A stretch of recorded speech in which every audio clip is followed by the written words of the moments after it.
Oh, it's coming. I think it's going. All right, there we go. All right. Okay. Good I think we're morning. live. Okay, we're live.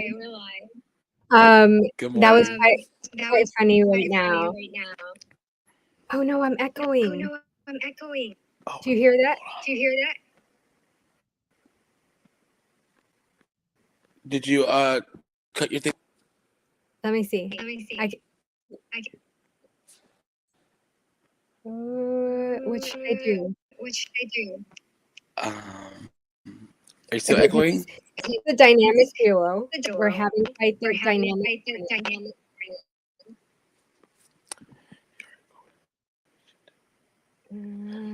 Are you off from the other sound earlier? Yeah. I don't have.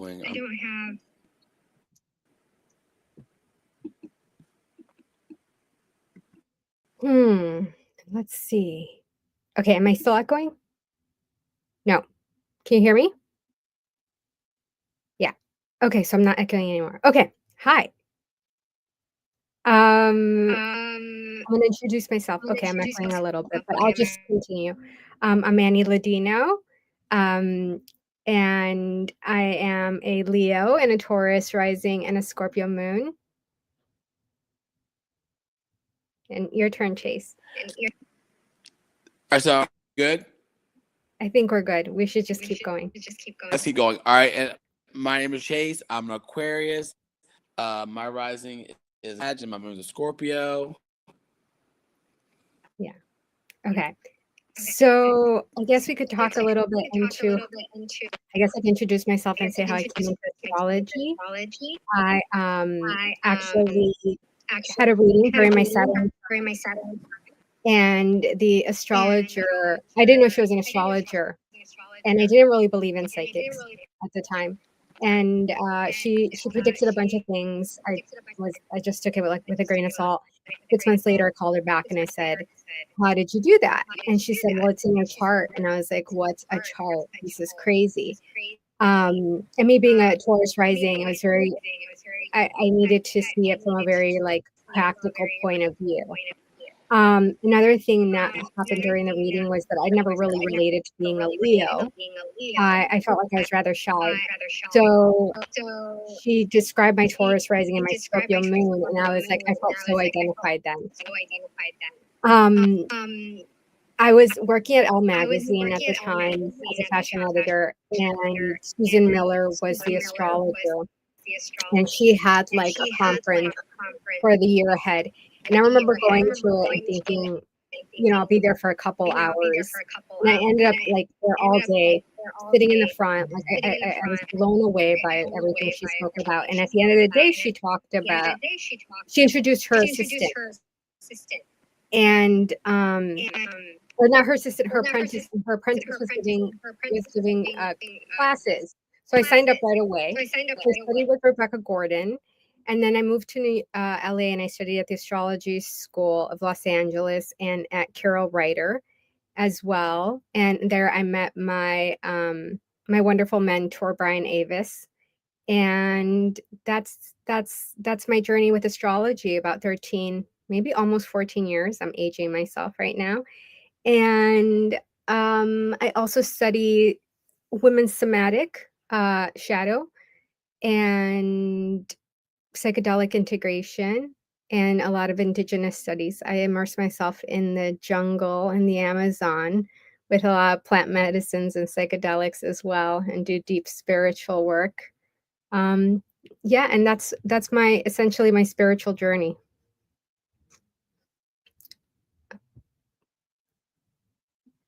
Oh, Chase, I can't hear you. That sounds exciting. I believe I find some headphones real quick.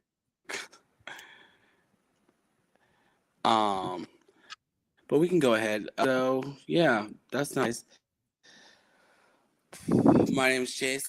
Like I said, I'm an Aquarius. I'm from North Carolina, Texas. I like to show myself. I use people their sign before I ask them their name. That kind of just Other than that, I'm easygoing. And if I find my chart, Annie's gonna tell you all about. Let's see here.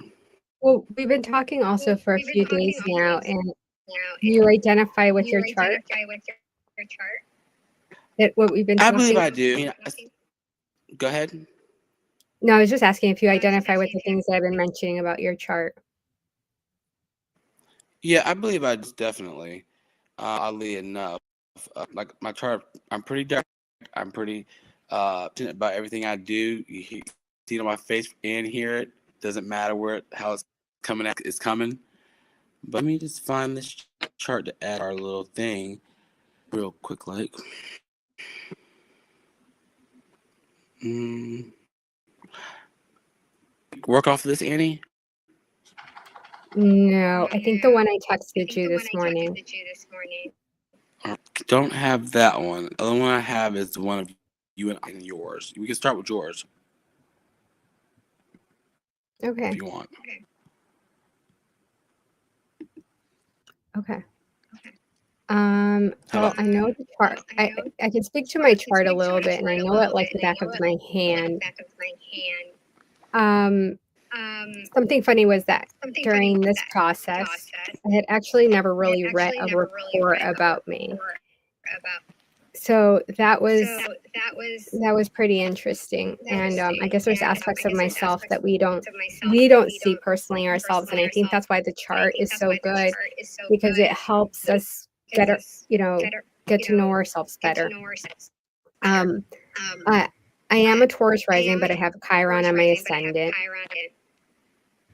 My the ruler of my chart is Venus, actually, and it's in the second house conjunct North Node. And another thing, there I have a dispositor that loops. Well, my sun is one, and then Moon, Mars, and Venus loop as a dispositor. So that actually creates another more focus on my Venus as one of the most significant planets in my chart. And my Scorpio moon. So here's how you and I come together. And I love this part about us, and this is why we feel so connected, is we have these conjunct moons. And so we really get each other and we understand each other's feelings. I have Saturn in the fifth, and it's exalted in Libra. And that's one of my favorite places in my chart because it's in the house of self expression and creativity. I have 4 planets in the 6th house. So there's a sort of stellium there, even though um, they are in different signs, but there's a focus on service and health, healing the body.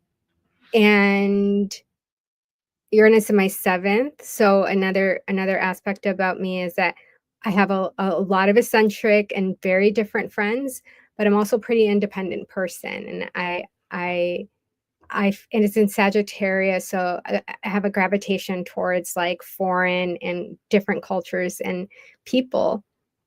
I have a yod, something that lately has been a focus of mine because my yod, the apex of it is Chiron. So it goes back to that sort of um, teacher, wounded healer. I recently started going a little deeper into the Chiron aspect of my chart. Originally, when I started astrology, I had thought that Chiron and my ascendant in Taurus was what I was doing at the time. It was in fashion. I was dressing other women. I think there was a sort of wound around what I look like. And I used to love to make other women feel really beautiful. Over time, especially as I went deep into my healing work and the healing journey, I really started to identify with my Chiron in a different way and realizing that Chiron is actually like a master, a coach. Um, Chiron was an alchemist originally, a botanist. He was an astrologer. He was like a master of all these arts. He's only known for the wound at the end of his life, but there was so much more to Chiron. So I think now that I see Chiron has sort of transformed in my chart as I have evolved too. So now it's more about the inner beauty and depth than it was originally as I was younger. And I think that's my midheaven is an Aquarius, which is I think where we complement each other because you are an Aquarius and I'm a Leo, so we're on opposite ends. But we connect. You know, I think I that know there's many levels. huh? Go ahead. No. We connect in that way, and we're both fixed, and we both have the fixed moons. So there is a stubbornness to both of us in a sense, but we complement each other. Well, yeah, when I first talked to you, I was like, "Oh, she's my. I like this woman. She's cool as hell." You know, it There's was known you definitely an already. instant I just connection. met you. I know there was definitely an instant connection. And I think that's one of the things that I love so much about astrology is like sometimes we don't know, we meet people and we're like, there's chemistry or there's a connection, and we can actually see it in the chart. Facts. And I do apologize for all this in and out song with the mic, but we're gonna get it. Don't worry. I wonder if it is actually on your end a little bit. My end. Yeah. I'm curious. I think it's the might be my microphone. I'm trying to use my headphones, but they're not coming up like I want them. I thought if I had the mic, it would work, but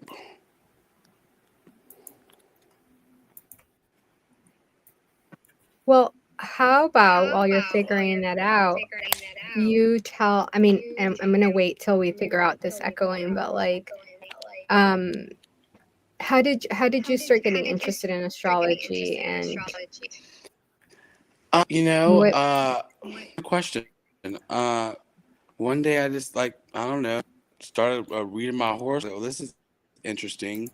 Uh, Talked to others, and I started reading these books, and it's like I feel like reading it. I would ask people their sign before I ask them their name, and I feel like I'm already feel like I'm a Peter as it is. So by reading on the astrology and comparing it to other people I knew with sign, I could figure people quicker.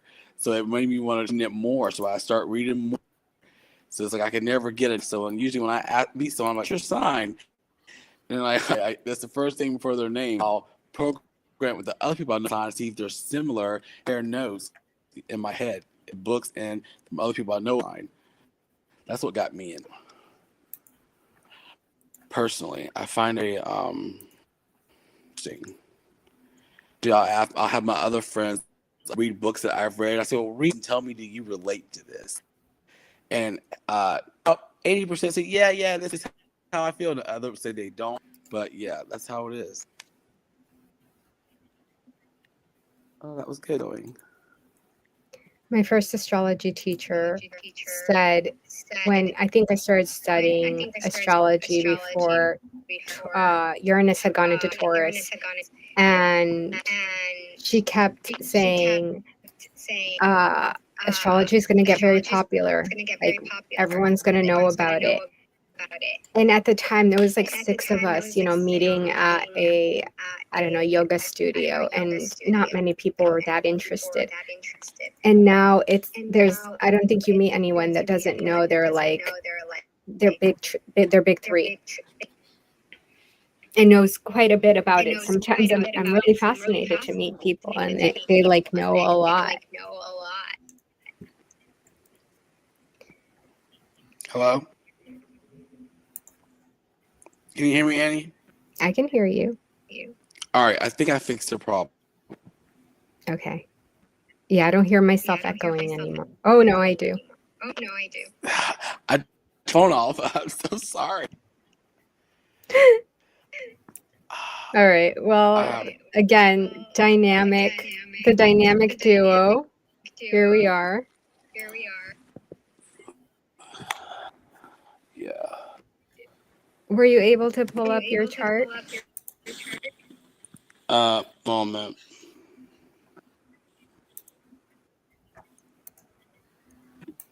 The closest thing on my chart is this right here. Able to save it to my That's not it. Nope. No, that's yours. That's the chart combined. That's too much for them to process. That's our composite. Oh, Oh, there well, we that's go. yours. Okay. Go. That's the all right. Okay, well, you Sagittarius rising with Mars and Saturn on the ascendant. And you have this stellium, this amazing stellium in Aquarius in the third house. And so we've been and you have something really fascinating, which I was telling you the other night, is that Saturn sextiles this, for the most part, this the stellium you have. So with Mars on your ascendant, there's ambition and drive and energy. And then, but you have Saturn, this very serious, mature planet that's sort of authoritative also there. So you have this duality in you because the Sagittarius is really adventurous and optimistic, but but Saturn kind of brings a seriousness to it. So I wanted to see, like, and the Aquarius, all that Aquarius in your chart, wow. Like, one of the things that even Jay pointed out was that you're here to influence, you're here to touch the masses, you're here to, like, impact the collective. And you also have something really interesting, which I noticed in your chart, is that your moon and Pluto are in the 12th. So also a lot of depth to you. And even some sort of, when I see planets, especially the moon in the 12th, I find that people have these very intuitive psychic abilities. And I think in the past few days when we've been talking, I've been very in awe of your connection, of your intuition. It's Do you usually feel that? right all the time. Sometimes I'm like, I think it's a cursing at the same time. Sometimes I don't want to, but I do. Tell certain people things, and they'll look at me like I'm stupid and come back to me. How'd you know that was going to come? And I was like, it's a gift. I can't disrespect it. So most people, the moon in Scorpio is considered in its fall, meaning it's a place of discomfort for a planet. In terms of signs, there's exalted planets, which, like I said, my Saturn was exalted, and it's the place where the sign loves to be. But moons and Scorpios are supposed to be the fall, where it's like the most uncomfortable place. The Scorpio sign is about depth and extremes, and so it's, people say that's like a very extreme place for emotions to be. But what I have found with Scorpio moons is that they're actually very, very intuitive, and they can understand people on another level that most people don't feel witnessed or validated or seen. So Annie, yeah. before we continue, we need to figure that thing out. The echo is 3 times now. I don't know Chase, what you need to do. turn your microphone off. You need to turn your speakers off. We hear everything 3 times. Unless you have your earplugs in, the quality is impossible. No one will listen to this. All right. Well, let me go see if I can find real quick. Give me 2 minutes. Jay, can you hear me? Yes, I can. Give me 1 minute. Okay. So sorry, I can hear you fine. Yes. You're echoing too. I know that is through Chase. It's through Chase's system.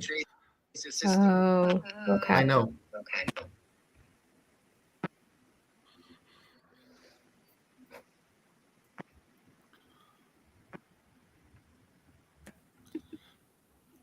Also, when you look in the private chat, you can actually communicate there with each other. I explained that last night. I saw you there, and I wanted to say hi.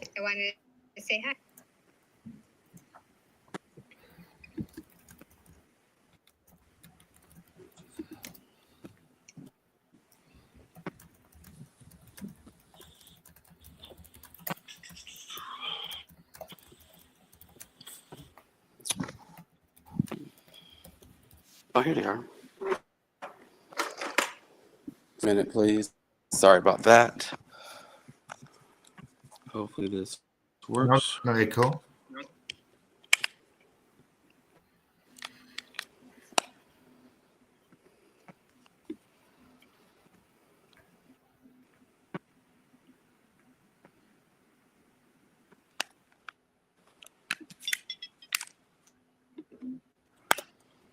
Gotta give it a few minutes.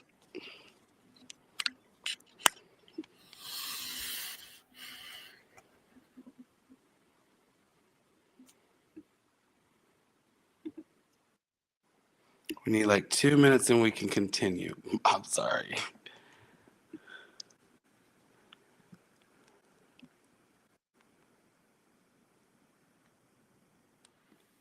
I would speak, but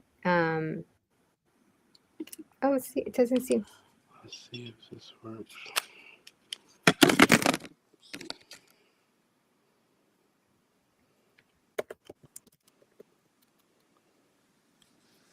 Is this better?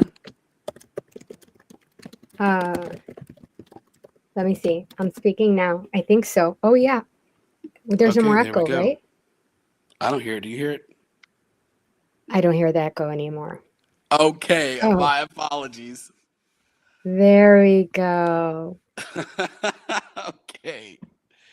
Should we try this again? All right. I'm gonna let you speak to your chart now and see if you relate to everything that I had just mentioned. You guys, we still you guys, we still have the echo. It's like you say something, and then a second later it starts a second time. So it's we have a double loop. I don't hear echo no more. I don't hear it either. Okay, good. Then maybe it's on my end. Possibility. Yeah, it's okay. Let's see. Now it should be okay because I had a YouTube running at the same time. Okay, then I'm going to remove myself. Thank you for fixing that. And Yep. good luck with everything. Thank you. If it's a disaster in the beginning, that's going to be perfect in the end, is how I see it. All right. See, we bring you and the optimism into this. Right. You got to turn a This is positive to every negative. Every negative be a positive. Turn, you know what I mean? Turn a positive to every negative. Yeah, there we go. Anyway, yes, I relate to my chart. Very much so. Sometimes when I hear certain things about Aquarius, it's like, well, that's not me because I'm complete opposite. I have to remember I have a Scorpio moon, so it's not going to be the same for everybody because of our moon sign. But yeah, you're right. I am very intuitive. I usually know things before they happen. Stuff like that.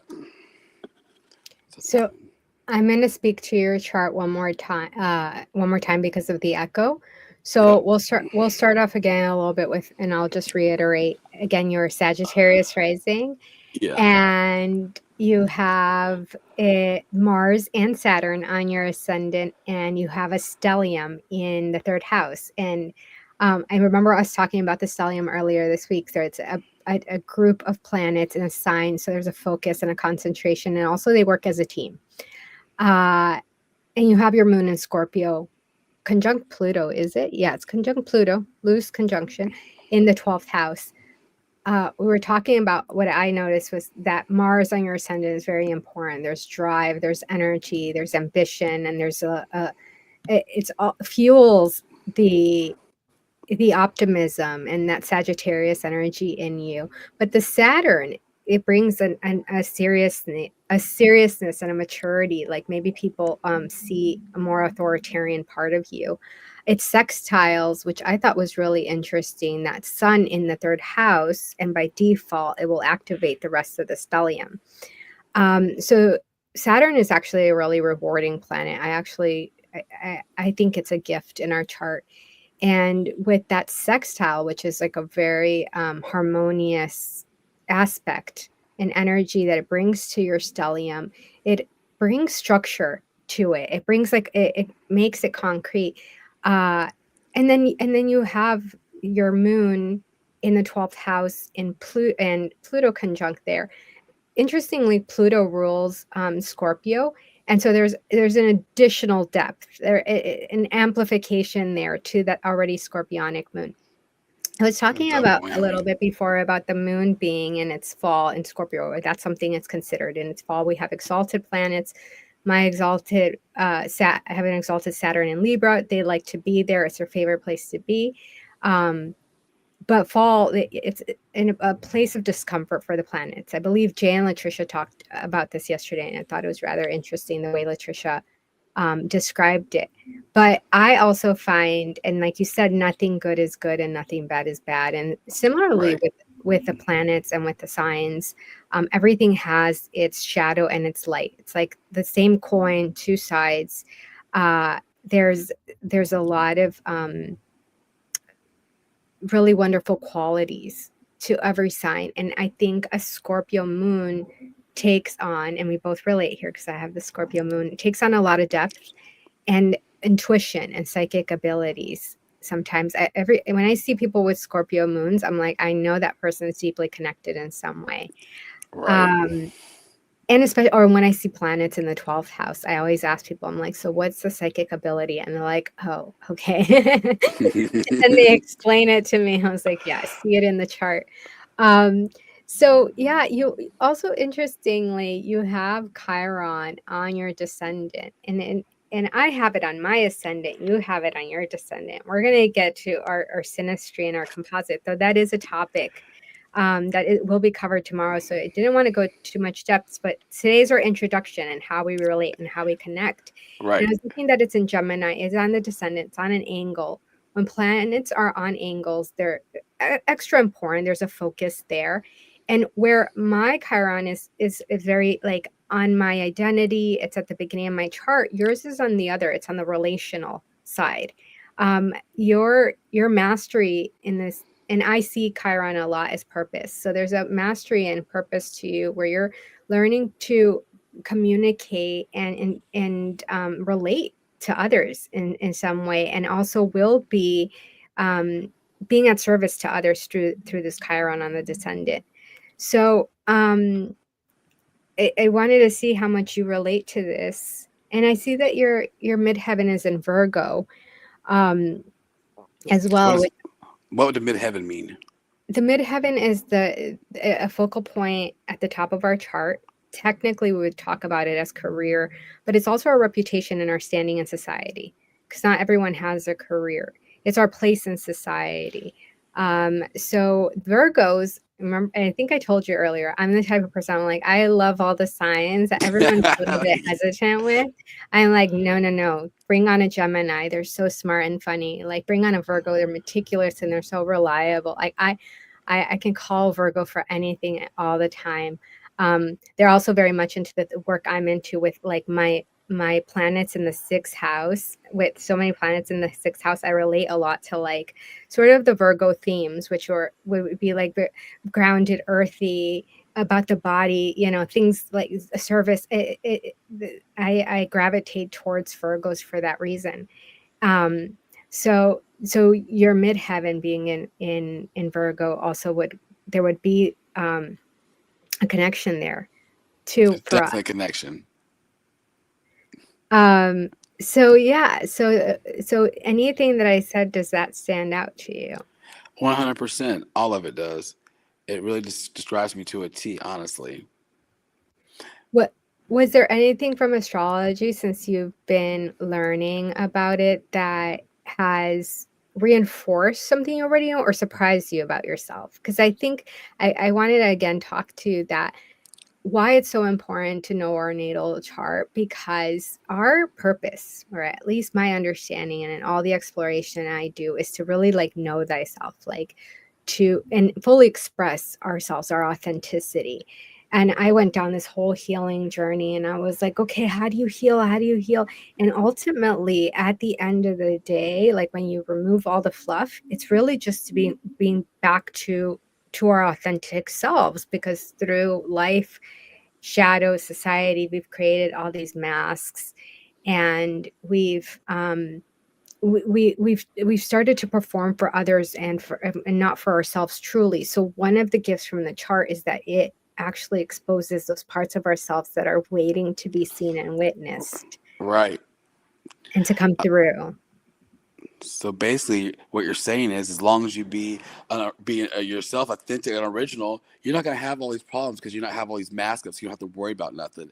So I think that's another thing that's weird about me. I can only be me. I don't want to be no one else. You gonna what you see is what you get, hate it or love it. I can say no one. It's never in between with me. Either you like me or you don't. It's not in the middle. That's how it is, and that's only because I have one mask, and that's what you're gonna get. I don't have time for the other, personally. Um, and that's so beautiful, and it's such a gift, and that not everyone's living their authenticity.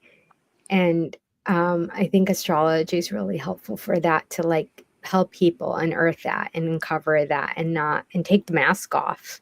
Yeah. How many times I've read a chart and I'm like, wow, I'm surprised you're not doing, and then the person's like, well, secretly, like I've been aspiring to, I remember once meeting a CEO of a very major company and doing her chart, and she had all these planets in the fifth. And I was like, I'm so surprised you're not doing really creative projects. She's like, okay, secretly, she's like, I'm quitting this big job. And she's like, I'm opening up a center for children to do like film in like Kentucky. And I was like, oh, that's so cool. It's in your chart. Like I can see it there. So Jay, quit changing the stuff. Put it back. all right, that was very dynamic. Um, Right. My yeah, outburst. so was Forgive there me. anything in your chart that you were when it started being shown to you, or you started learning about astrology, that you were like, "Oh, I hadn't been expressing this." If I'm thinking here, I would say, hmm, I don't know. I don't know if I could say that. I could say that maybe when I was younger, I was a people pleaser, but and all that jazz. But now that looking back at it, I feel like after I started people pleasing, I just started being myself. I found out life was easier and much simpler. So I don't know. I feel like I've always expressed myself and been myself. If I'm saying that correctly, and my chart says that Yeah. I've always wanted to help people too. But that didn't come until down the road, until after all the stuff I've been through. Like, well, you really can't help someone unless you've been through something similar. So I want to be a service to others, so they don't have to go through some of the stuff I may have went through in my life. If that makes sense. That's beautiful, and I think that's so important about our purpose. I've had spiritual mentors that have said like, um, when you are in a state of doubt, or like you're not knowing what direction to go, be of service. Be of Right. service, and use our gifts for, like, that's what we have, our gifts, to help others, I believe, and to fully express ourselves and be in our authenticity. But that, we're here, we're a collective. I mean, as an Aquarius, you have that already, that innate knowing.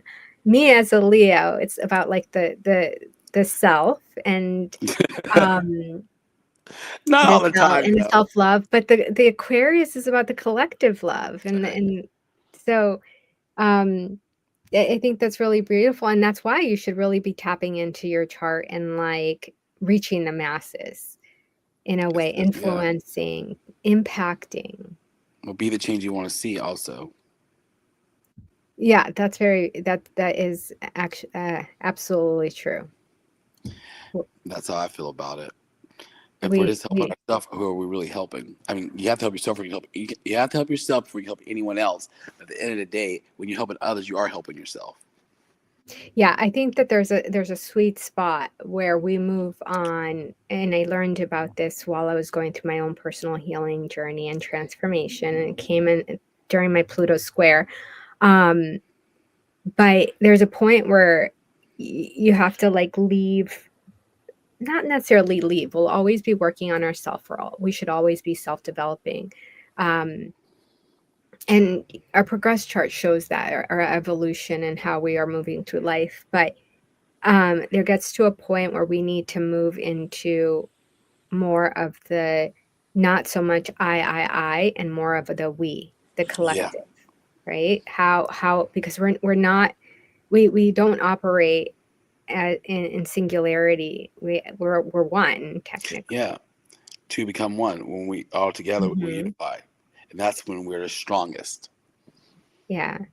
And exactly. We I started when I was studying tribes and whatnot, or not studying tribes, but studying with tribes and learning from the indigenous cultures. And they've maintained, and they're sort of rooted back in tradition of how we've always lived.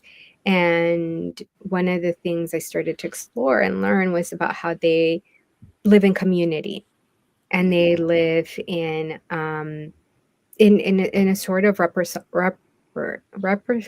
can't even say the word, repros- reciprocity with each other and the earth. And we have disconnected so much from each other. Yeah. So it's really about going back and like being of community and helping each other. And I believe that's very Aquarian theme, Pluto and Aquarius, which is actually something we've been moving into, is also bringing about that. I think we're all coming back together. And I think the ones that will be influential in this case will be the Aquarians. They're Right. bringing the transformation right now. They're bringing their their ideals, and just sort of their being into this equation. So Well, they say Aquarius was here before everyone else. We're just showing you how to get back there. they were here before everyone else. I don't know. I don't exactly know how that works, but maybe I just know. yeah. And also, I think we're all a lot of we're all everybody's in a different group. We're all segregated. If we just become one, things will work much smoother in life. I feel like, and just be ourselves, as you said earlier. Yeah, I think that's what we are starting to understand again, um, coming together, being of support to each other. And it's it's a very fascinating time for astrology. We've had like transits this year that people, especially astrologers, have been waiting for a really long time. There's never been this many change. There has never been this many outer planets moving into different signs at the same time. The the conjunctions that haven't happened in many years. I mean, we're in a very transformative, dynamic, Love it. exhilarating time in the world.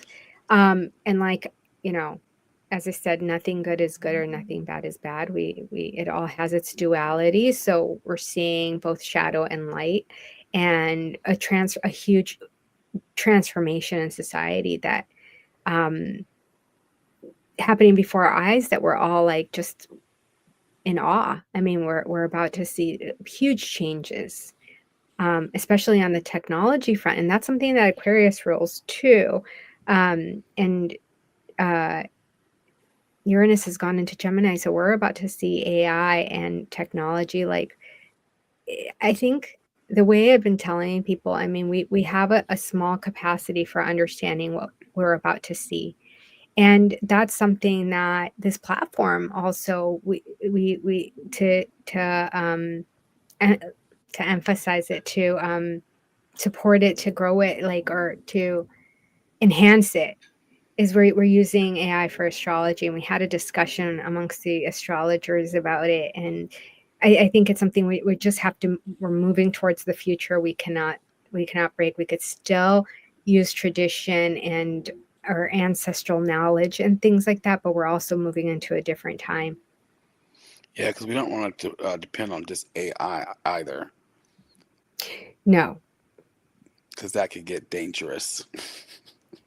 true. I mean, it's something that we have to work with in a lot of integrity. And I think there's people out there definitely um, that are definitely, bringing attention to that, we need boundaries and integrity with AI, because it could be limitless. Exactly. I mean, This is all true. watched enough movies of like AI going rogue. Right. Uh, was that movie called Annie? Is that her name? What was her name? Started with an A. I don't know. That robot was kicking ass because she wanted to protect the girl. Oh, I didn't see that.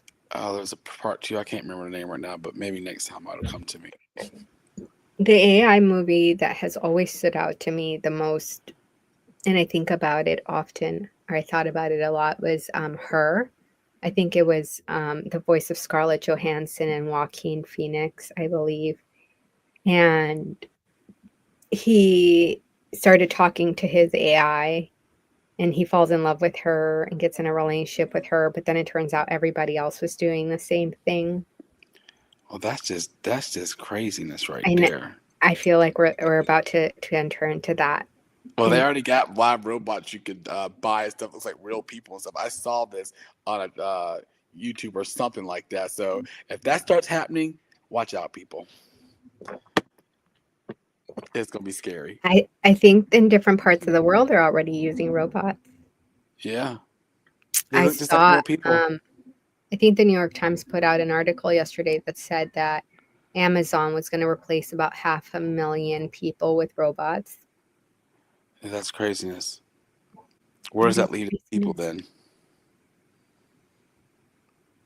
then? We go back to we perhaps there, like I said, there will be a duality. There's going to be a duality with the advancement of technology, and then I think a lot of us are going to return back to the roots, to the earth. Perhaps, like, we will go back to growing our food and working with each other in community, and Because taking it'll be on like better. these more tactile, tangible, uh, uh, like Tasks. arts. Yeah, like what are they called? They're called um tra- uh, they're vocations, traits, I think. But either way, do you have our bi-wheel? Yes, I do. Our bi-wheel, and we could take a quick look at that.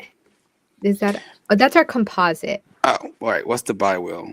I think I sent it to you this morning, and we could just overlap our charts a little bit and All right, take a look. Although we've discussed it already quite a bit, but we could show this. There's going to be um Jay, I know you're another there. show Can you go and pull up the buy tomorrow, wheel? and I think tomorrow is synastry, and I'm really looking forward to that because that's one of my favorite topics.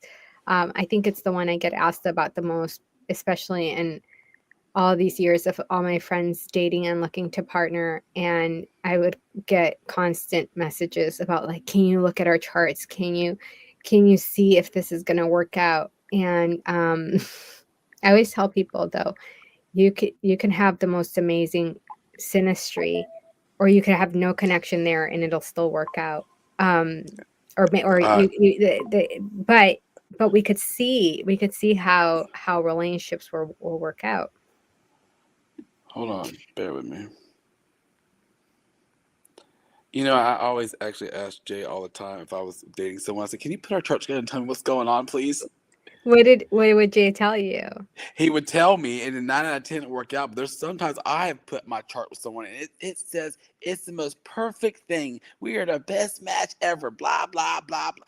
And let me just tell you, it's the worst match ever. It's like I just want to take the frying pan and bang him in the head. I'm like, what happened to this chart? I thought you said it was gonna be perfect, but it was not the case. I've seen it all. I've Oh, seen I got married it. couples, and I'm like, Oh, wow, I don't see. I mean, there's other many other things, and like I said, like, you just pulled up our composite, so it's also a matter of looking at the composite and how the relationship works together. But what's coming synastry wise, you can initially see uh, how the relationship plays out, how the connection. You and I was actually thinking about it, and I was looking at it a little deeper, was that we have opposing sun signs, but we also have our Mercury and in the opposing sun signs as well. So there's a lot for us to talk about, and Yeah, I'm a getting lot for there. us to bounce back off each other. And we have these, like, very, although opposites, very complementary ideas and thoughts. I know when I was reading the chart on us, it was very interesting. Okay, let me see if I can pull this up.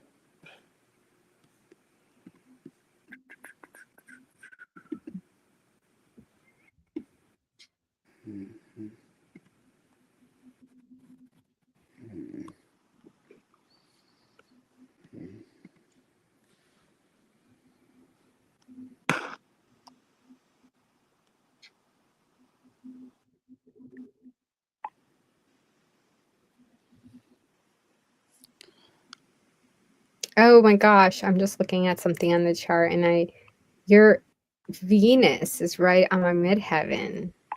What's I that hadn't mean? noticed that before. And your Jupiter is in my 10th house.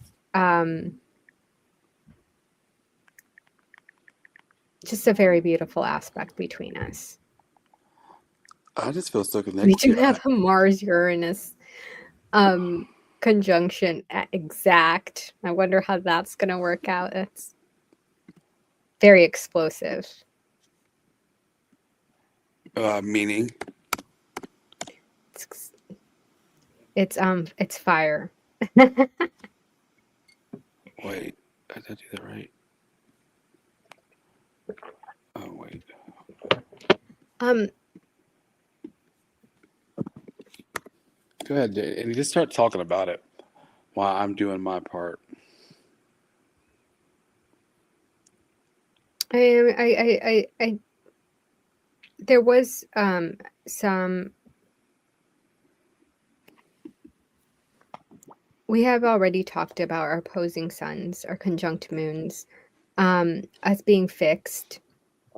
One of the things, oh, well, that's getting a little ahead in the composite, is that we do meet, we meet at our moon. And is it true that people will think you your moon sign before your actual sign? Heard that somewhere before.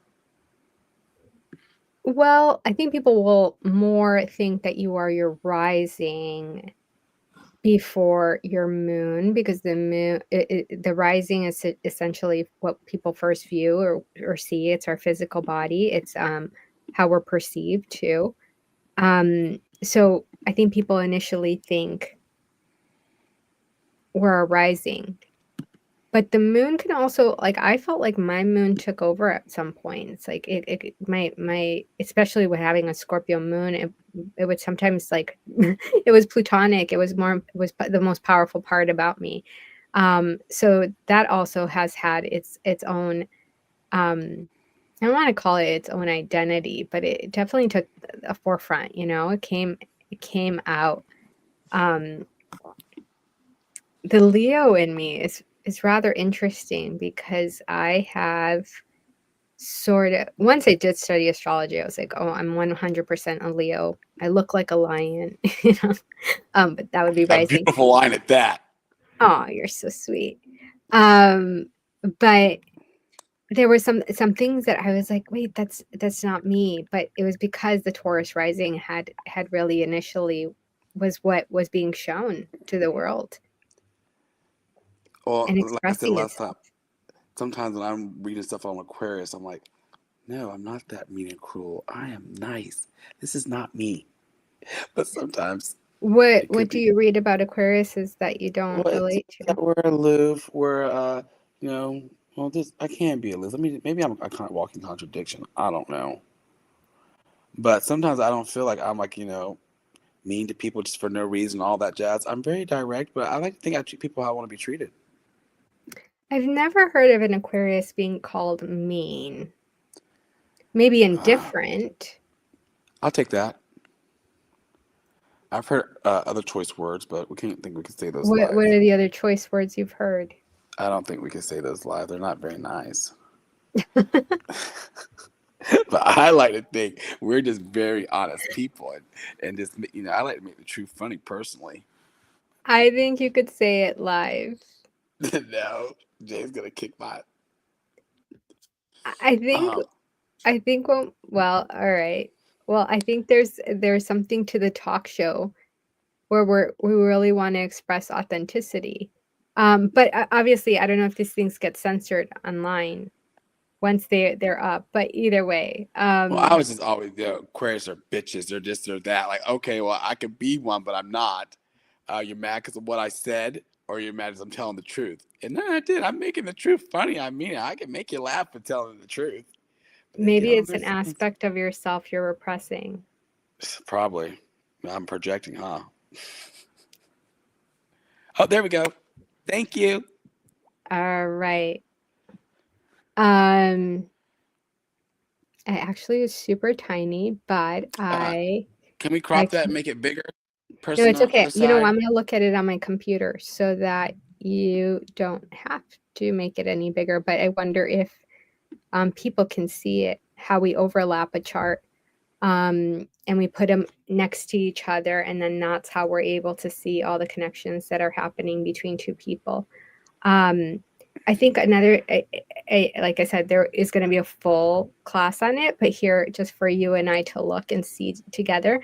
So, um, um, where we overlap, and like I was saying, one of the things that stood out now that that I'm looking at it a little deeper and closer was that your planet, the planet of Venus, the planet of love, values, beauty, money, is sitting right at top of my midheaven. So anytime we have like planets on an angle, especially when there's overlaps, I think it's pretty significant. And this is such like would be considered a benefic planet. So there's already a connection for us, especially as we go into this world and in a public manner.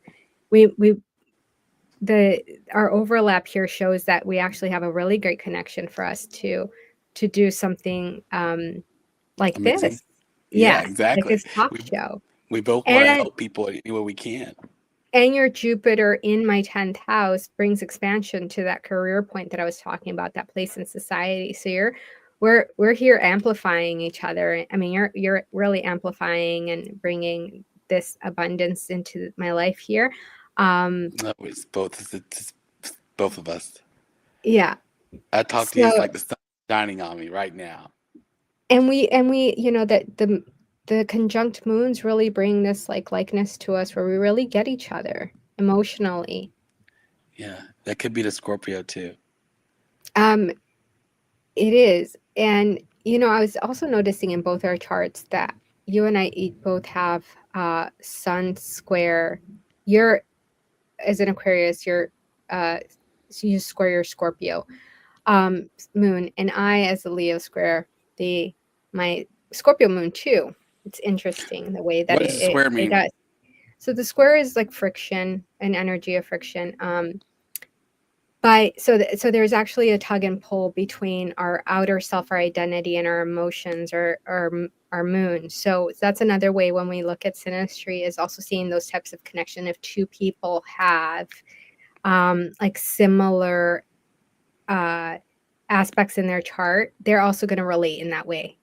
Like what we're our sun and Scorpio moon are at odds with each other, and you and I will relate on that. Like we're like, we've got this identity, you've got the Aquarius, I've got the Leo, but like our Scorpio moons are giving a different story, they're having a different emotion, and they're kept under wraps, they're kept deeply internally sort of they're private, you know, Right, very until they come out.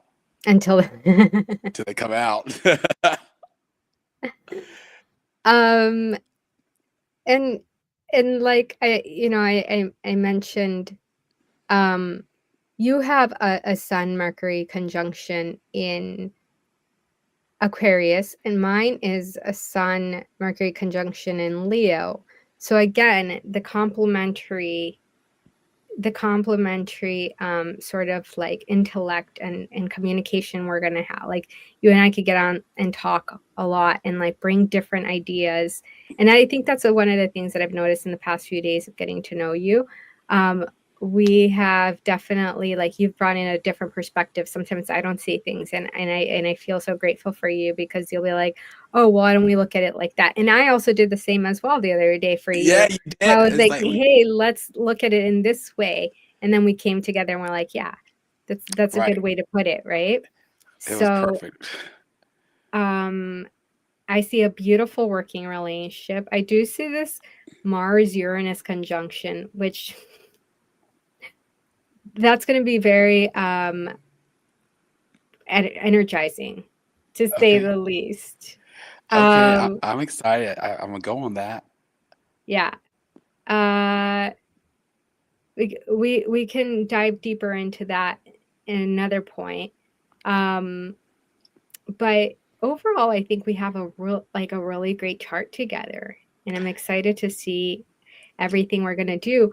I think a big focus, and I'll bring this up now to tease for our next gathering, is that I ideally would love to bring on a lot of guests and do this too with them. It's like, let's look at your chart. Let's look at, like, if they want to bring on a chart and have us compare the synastry and speak to that, or either way, an exploration of people and really pulling up their chart and seeing how much they relate to it, and how it's played out in their lives, and like really get to know people. I think with our Scorpio moons, a big part of it is there's an interest in the psychology behind people. And Boom. and I think what we would love to do is like really go in depth and really get to know people and like really see the chart be embodied, right? Yeah. I So love to know so it's going accurate. I know, it's crazy. And astrology can be so literal. A fellow astrologer said this the other day. It's literal. And so uh I think our charts and our charts together is giving a little preview to a lot more of the interviews we're going to do, and we're going to bring on guests, and I'm really excited for some of the guests I'm bringing on. I feel a lot of people from my past life of being a fashion stylist. So I love yeah, that. yeah. That's cool. So we're actually up. Our time's up. I didn't. And it went by so fast after we could actually hear one another and we weren't going. The echo was quite I take strong. full responsibility, but next time we have learned. It's our first show. And you, as an Aquarius, I need you in charge of the technology. I know when you're saying, I was like, damn, I did not give us no justice today. It's okay. It's okay. It happens. We're human, right? Ultimately. Right. No need to be perfect. Before the technology, we're human. Right. Yeah. So I don't know if you want to say anything to close this up. And yeah, pretty much. Like, heart, follow, and keep coming back for more. We're gonna be here, and you're gonna love it. We got this, and you got this too. If you don't know you got this, you got this. And if anyone would like natal reading, we have many different astrologers and many talented. I'm actually, when I've been in meetings and getting to know all the fellow astrologers at Astro Majestis, I have been floored and impressed by their knowledge and depth. And yeah, there's many of us on there. So like, if you're interested in a reading, please go on, and you can get one actually instantly, a live reading within 30 minutes. Or you could book a more in-depth one. And there's a number of different charts you can look at too. Correct. Astrology I would definitely suggest going to Annie, because let me tell you, when she's reading my chart, but I'm like, she's right on the money. I love this woman. Oh. Well, I love you. I love you and too. This has been wonderful. And I'm so glad we got this figured out. Oh, what happened? We're done. Oh, well, we'll see you next time. See you next time. Okay. Bye. Bye-bye. Bye.